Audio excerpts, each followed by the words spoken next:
you're welcome to Flockie's Den. On this channel, I film about faith, lifestyle, immigration tips, especially my own story, my immigration journey, and tips for new immigrants to watch out for when they decide to move into Canada. My name is Flookie, and you're welcome. If you're not a subscriber, thank you so much for always joining on this channel. And for new ones that have just seen this video for the first time, I would encourage you to subscribe and join the growing tribe so you can be part of all that we do, and you will surely be grateful for that. I'm going to be talking about something different today. And recently, in fact a few days ago, I marked my 19th year wedding anniversary, and I got congratulatory messages and people asking me how did I do it, or how come they couldn't believe that I was 19 years married, and how I was able to stay so long, because obviously some people have concerns about their marriages, some people have issues, some people have questions, a lot of questions, and they wanted thoughts about what to do on some situations and circumstances, relating to what they're going through. And I said, well, I think it's a good idea for me to bring it up on this channel and let's all hear what I have to say, and then we can contribute in the comment section. How about that? So let's jump right in. I decided to talk about marriage ignorance. And what I mean here is that marriage is not a joke, guys.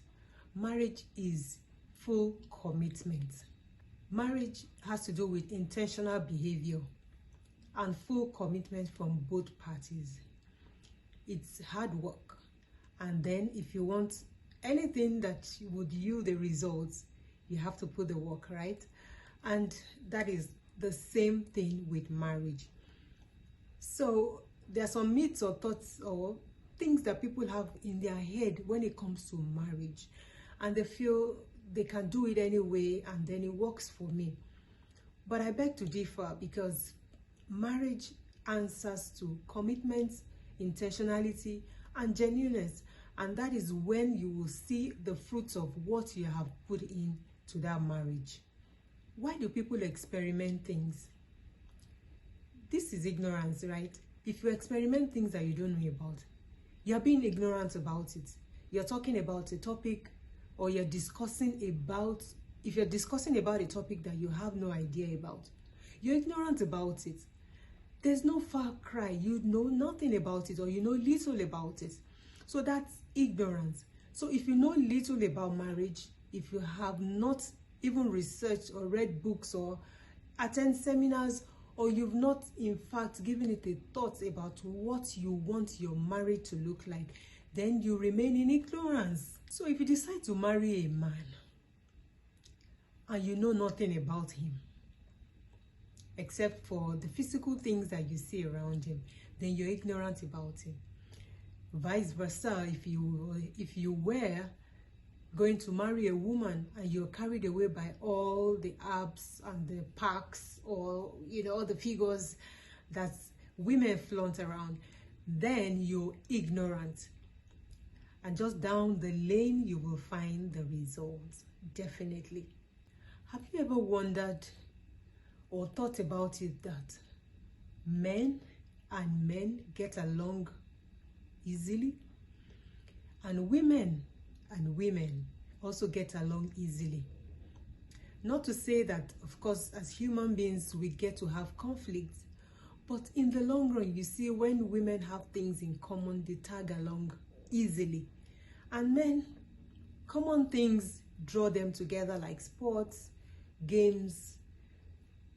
They are just flocking together. So why then is marriage complicated? This has to do with two different people, a man and a woman. And of course, when two individuals come together, there's the part of trying to get to know each other. And that's why you must eliminate every form of ignorance, especially when it has to do with that individual.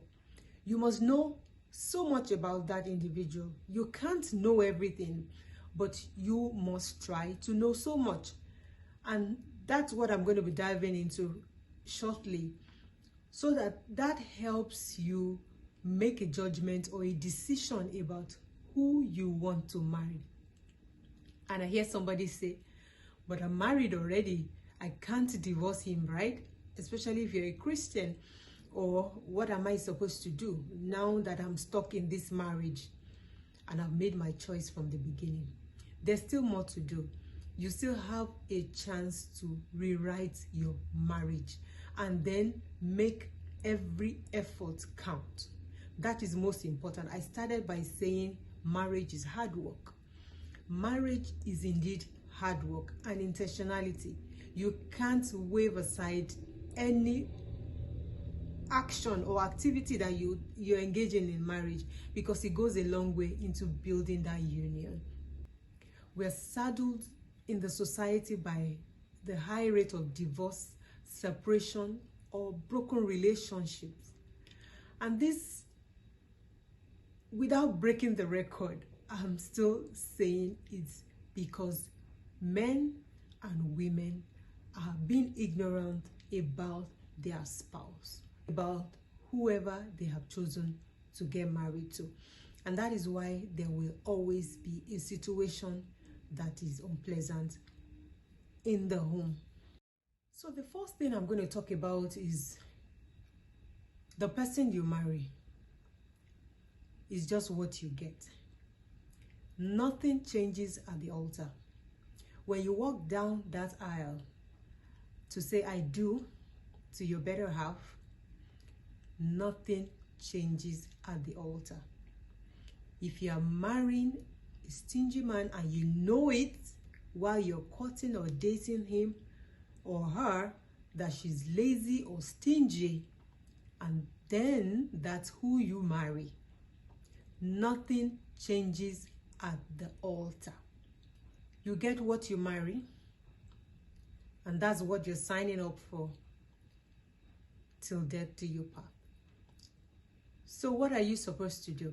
Like I mentioned earlier, you must be able to identify the things that you cannot live with, the things that you cannot live with.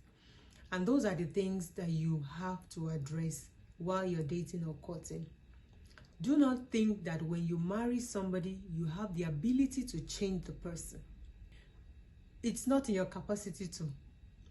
You have married someone that is already made in his actions, behavior, attitude, style, name it. Marriage will not change him. So you have to be careful who you marry, who your choice of partner is in marriage. And that is why you need to understand that the altar does not change who you marry.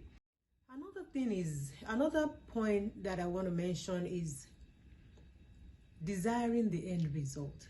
So many people look at marriages of people that have lasted years, 20 years, 30 years, 40 years, 50 years, and you desire such marriages for yourself. If you're not ready to put the hard work, why desire it? This is like blaming the cake for not rising while you put in the wrong recipe. Tell me how the results will be good.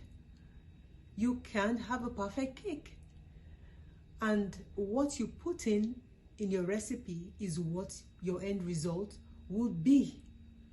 And by that I mean what you put into your marriage will determine what your result would be, or what your outcome would be. So you must sow what you desire to reap. You must plant what you desire to reap in your marriage. If you want a marriage that is healthy, a marriage that is free of chaos, a marriage that is not abusive, you don't plant those seeds. You don't mix the recipe. You have to get the recipe right for you to get the right output. Okay? So it takes two partners with good intentions to make a marriage work. Take, for instance, you want to fry an egg. You have one good egg and one bad egg. If you break them together and fry the egg, what will be your output? A bad egg. I'm sure you won't be able to eat that egg. So if both husband and wife are not intentional in their ways in the home, then their output is wrong. Their output is going to be disastrous. And one person cannot be intentional while the other person is not, because it still does not make the marriage work. I'm reiterating what I said from the beginning, that marriage is hard work and it takes two intentional people to make it work. So you can have two good eggs to fry, and then you have a good egg to consume. If you have one bad egg and one good egg, then the result is two bad eggs that you won't be able to consume. And that's just the logic in marriage. The Bible talks about evil communication corrupting good manners. It's sometimes funny because evil things almost want to take the upper hand in things, really, and it takes a good effort, an intentional effort, to be able to subside the evil or the bad behaviors, around us. And that's the same thing in marriage. So two intentional individuals would definitely be able to generate a good result in the marriage. So each individual in the marriage must put a good pudding per time, and it would generate a good result at the end of the day. By that I mean sowing a good seed, always thinking positive, always thinking good things, relatable things within your space, your spouse, your home, and then you want the good vibes to come back to you, and that's what you give out constantly. It has to be an intentional thing, and it has to be constant, and that way you would also be able to enjoy that which you put in. I would also say you should not marry for looks, character, achievement, wealth, or qualification. The list is endless. The first prescription for a good marriage is that both individuals should be equally yoked. And when the Bible talks about equally yoked, it means you must be of the same faith. If you are a Christian and he is not, or vice versa, and you eventually get married, he will not change to keep you. He will not decide to be a better person to keep you, because he wasn't in the first place. He has not married you because he wants to change. He will remain who he is despite being married. Remember, I mentioned that the altar does not change anybody. When you walk down the aisle, he doesn't change. She would not change. Okay? I'm going to leave you with a few recommendations, especially for as many that are yet to get married, so you can save yourself a lot of hassles when you get into marriage. Marriage is no joke. I've said this almost a million times already. Marriage is no joke, and you don't want to feel like you're in bondage or you're being trapped in where you can't find freedom. So I think you have to get it right to get equally yoked with who you are going to get married to. And my recommendation will be, number one, study the yoke before you crack it. Understand the background of whoever you're going to get married to. Know his talk from where he's from before you get married, especially where he's from, maybe his culture, his tribe. If it's something that works well for you, you have to understand it. And you want to find out whether your partner is from a stock where there's harassment, violence, hatred, or so many things that are going on within the family. And if that does not resonate with your own background, I think you need to step back away from the wealth or the looks or the ambition or whatever things that you have seen physically. because that would not take you far in the marriage. It goes to show that that can repeat itself in your own marriage. And if you choose to go ahead with that marriage, it goes to show what you foresee in the marriage and what to expect, because definitely, like I said, you cannot reap what you do not sow. So if a marriage or your spouse has been in a background full of harassment, violence, hatred, and alcoholism, trust me, the chances are high that it's going to repeat itself in your own home. And you don't want that kind of marriage. You don't want to be trapped in that kind of marriage. And if you're a believer, you're a Christian, you cannot get out, because the Bible actually condemns divorce. And you don't want to be miserable while you're married for the rest of your life, do you? So why not check out the yolk before you crack it? This is very important in every home, especially, like I said, if you're yet to get married, this is your chance, your opportunity to take a second look. I think it's important that you find your version to get married to, because when you make the omelette, you cannot get your eggs back.